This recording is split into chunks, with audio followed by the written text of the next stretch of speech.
Hello, and thank you for watching this May 25th weather update brought to you by Agrible, the makers of Morning Farm Report. My name is Eric Snodgrass, and I'm a senior atmospheric scientist and co-founder of Agrible. The biggest news in ag weather has been the persistent rainfall across the southern plains. We have been forecasting for the last several weeks an abundance of rain across Texas, Oklahoma, and nearby states, and now this rain is having a large impact on agriculture. Many fields across these states have standing water, and the next week doesn't bring any relief. This map shows the percent of normal rainfall over the last 14 days. It is no wonder that several locations in Oklahoma and Texas have set all-time records for the wettest May on record.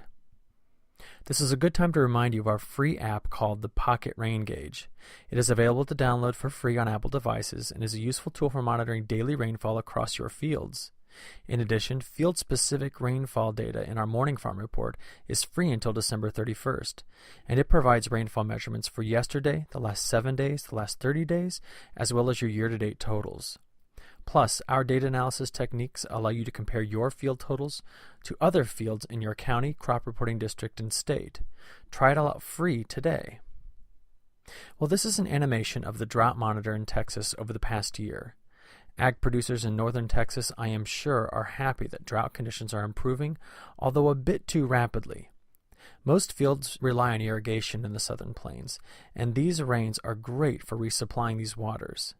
However, standing water in fields often results in a replant for spring-planted crops. This same region is responsible for a large fraction of the U.S. wheat production. Throughout May, the wheat will head, and harvest should start in June. With so much rain, and more rain in the forecast, many farmers will be kept out of their fields until it dries out a bit. As a result, some of the volatility in the price of hard winter wheat can be blamed on the excessive rain. Here we can see how wheat has moved over 50 cents since the start of May. Keep a close eye on this commodity as the weather forecasts evolve over the coming days and weeks. So let's take a look now at the most recent drought monitor map. Starting in the west, there have been a few localized precipitation events, but nothing close to a drought-busting rain event. Remember, we are now in the dry season for most of the coastal western states, though. In the Great Plains, the heavy rain in May has all but eliminated drought, and Illinois, Iowa, and Indiana have received very regular rain to start the season.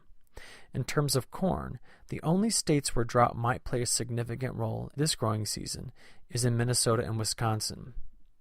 However, here's a look at the national radar provided by WeatherTap.com for Sunday night, and we can clearly see that much of Wisconsin received a widespread moderate rain. As planting finishes and the corn crop emerges in Wisconsin and Minnesota, this rain will certainly help the young crop in these two states. Looking at the precipitation to start the week, this animation starts early Monday morning and goes through Wednesday. Scattered showers and storms are possible across much of the Corn Belt over the first 3 days of this week.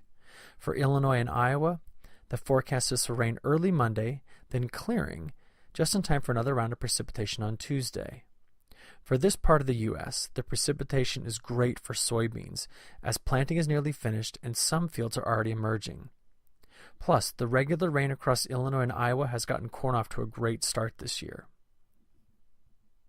The bad news with this precipitation forecast is that parts of Texas, Oklahoma, and Arkansas are under the gun again for more rain over the next 5 days, including the rain on Sunday night.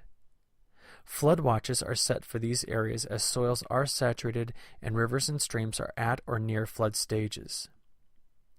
In terms of severe weather, the Storm Prediction Center has identified eastern Texas as the region to watch on Memorial Day. As this system moves east, the mid-Mississippi and Ohio River valleys need to keep watch for the potential for severe thunderstorm activity. Even though 2015 has been a below-normal year for severe thunderstorms, this same weather pattern that has dumped so much rain in Texas and Oklahoma has also brought several tornadoes. In the bottom graph, the black line shows the 10-year average for tornadoes, while the red line shows the 2015 numbers. While still below average, the last 20 days have been very active in terms of severe thunderstorms and tornadoes. Here's a look at the afternoon high temperatures through Thursday. No heat stress is forecast for this week, with temperatures across most of the Corn Belt in the 70s through the mid-80s. This will be a great week for accumulating growing degree days for the young corn and bean crops.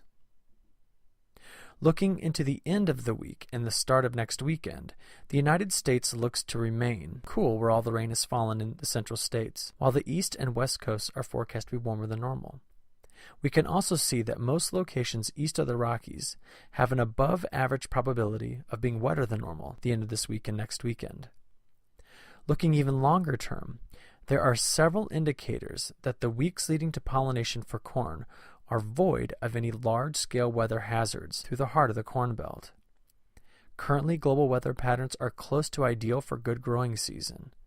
If any heat stress or drought conditions show up in the long-term forecast, we will be the first to let you know.